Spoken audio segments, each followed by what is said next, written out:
Welcome back in to Call It What You Want. I'm Jimmy Conrad alongside Charlie Davies and Tony Miola, and we are now going to discuss the surprising 1-1 draw between the U.S. men's national team and New Zealand.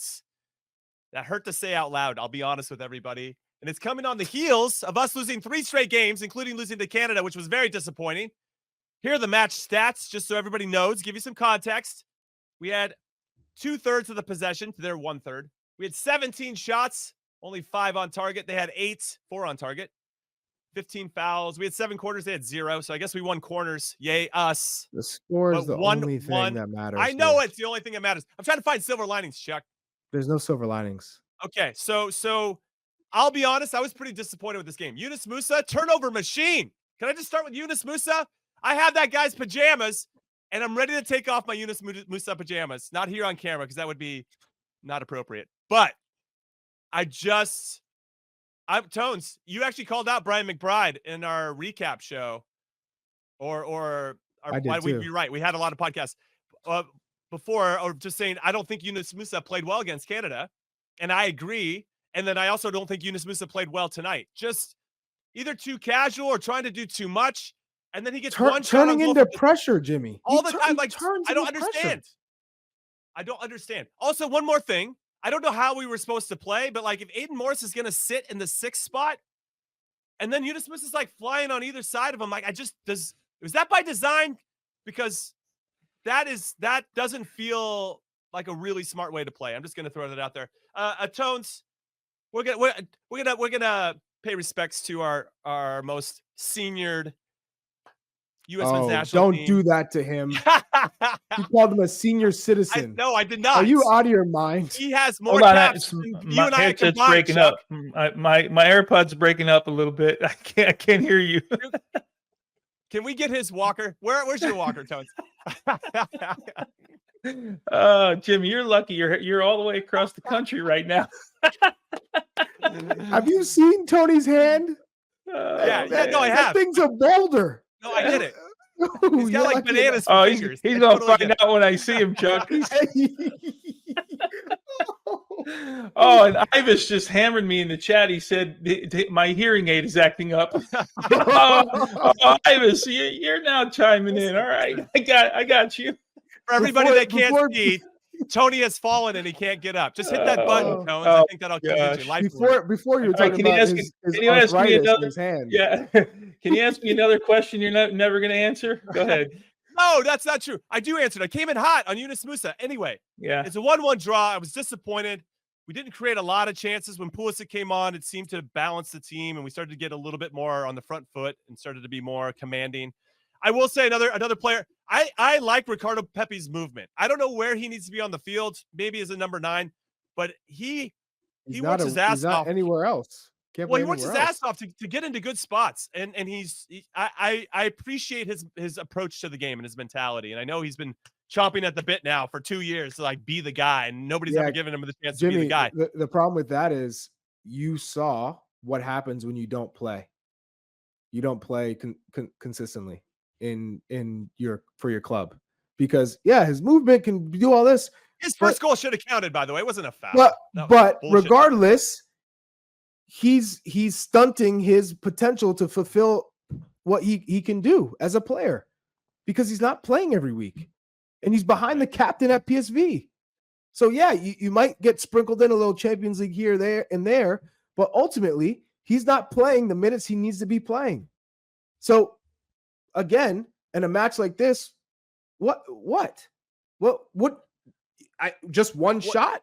They're like, just because he's running all over the pitch? No, he scored a goal. He did well to set up that goal. He did not score a goal because it should have counted. One. Okay, all right. Yeah. You know what? All I'm saying is that I like the little details that he brings to the game. That's it. I like his work rate. Whether that's what Pochettino wants or not, he doesn't stop. He doesn't stop in games. He doesn't look scared in games. He may not pull everything off, but he continues to go at players. He continues to try and get on the end of things in the box. And there's no doubt we can make the argument that he's not clean in the box, but we can also make an argument that at least he's getting in the box and he's getting in good spots, and that sharpness will come if he starts playing. So we could make that argument for sure. There's no doubt he needs to be sharper. and we've seen him sharper. And but I kind of tend to decide with Jimmy here with regards to Yes. with Thank regard to I like Ricardo Pepi from the standpoint that the guy is always in and around plays all the time. He's cutting in the middle of the field. He's trying to make things happen. I got all the time in the world for players who try things. Jimmy, I mean, we played together for a couple of years, and I mean, I think we kind of, from that standpoint, looked at it the same way. You're trying to make things happen. I'm okay with it because I know not everything's going to come off, right? But if you're just the guy that's constantly playing safe and constantly playing back and constantly, not getting there, but not really tackling a guy, just channeling somewhere where you don't have to deal with it, like that kind of player, I don't have a lot of time for.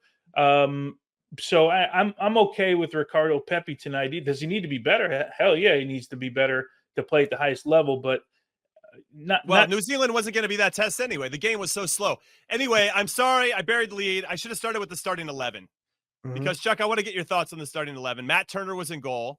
Yeah. You had Fossey, who has got a lot of gas in his tank to get up and down, but we can talk about him on the right side. Chris Richards and Mark McKenzie were the center backs.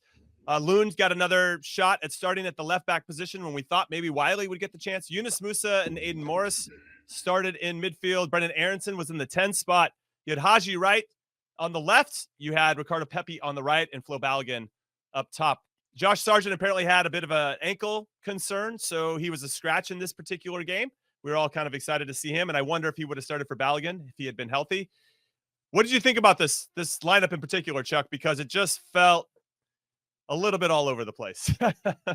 I don't know if you had a chance to see my breakdown of plays this morning on Morning Footy, but essentially you're playing too slow for the international game. The tempo has to be much higher, especially if you're trying to send a message. If you're trying to show the intensity, the will to win, the will to play in the World Cup on home soil, all of that, the momentum should have started a long time ago. And it feels like it still hasn't started yet, which is crazy to me. Now with Pochettino, you're damn sure it's going to start now.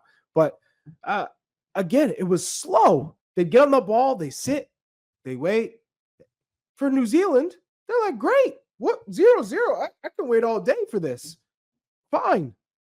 But it's Chuck, so underwhelming. It's so underwhelming. It is. They pounced on a couple turnovers. New Zealand. If that wasn't New Zealand, if we were playing or Germany, New Zealand, let's say in a World Cup, like where they're fitter and they're sharper and everybody's, maybe we don't make those turnovers. I guess it would be the counter to that. But we get punished for those mistakes. And today we don't. But on another day, New Zealand could have been up 1 or 2-0 off of our casual mistakes. Both I thought were from Yunus Musa, who I don't know. You talk about Tones, you talk about players that have gotten better since 2022. I can't say that Yunus Musa has, to be honest. Yeah, you know what? You guys were talking what I'm thinking in my head is that didn't you guys think that after 2022 that would be sort of the baseline, right? We played England. I mean, okay, we played the Netherlands. We lost 3-1, but it's not as if like the Netherlands blew us out of the water. If we defend the back post 2 times a little bit better, we're still in the game, right? So my point is, don't you think I thought like for this group, as young as they were, second youngest team in the World Cup, that would be the baseline. I feel like we've fallen so far below the baseline right now that we're almost starting over again with another group. And I don't know how that happens because these are all players that have moved on in their career. They're 2 years older now, right? Which essentially should mean you're 2 years more experienced and 2 years better because that's the normal progression for people. And we can blame coaches because, Greg got fired. And if Pochettino doesn't do it, we're going to blame him too. But at some point, you got to put this on players, right? Like you got to get better. And I will say this because I wrote it somewhere. I got 4 or 5 pages of notes for the last 2 days. I wrote that Poch can have all the tactics in the world, but if we can't pass the ball and we lose as many easy balls as we lost over the last 2 games, and you go back and look at them, unforced errors, it doesn't matter what tactics he puts together. You're not going to get out of first gear. The decision making, Tony, on top of that, is so poor. of where to pass the ball. I get you want to play out of the Safe, press. dude. You They're want playing safe. but even so, sometimes they play it to somebody who has no options or one option.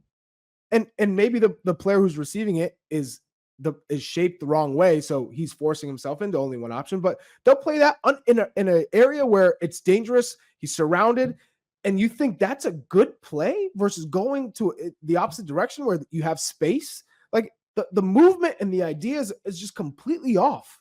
Yeah, So I agree. you throw in that, and then the poor quality on top of it, and it's a shit show. That's what we're watching. Yeah, it's when you have a team and you have, let's say, maybe 6 or 7 players tonight that when they had a chance to go forward or play safe, they played safe.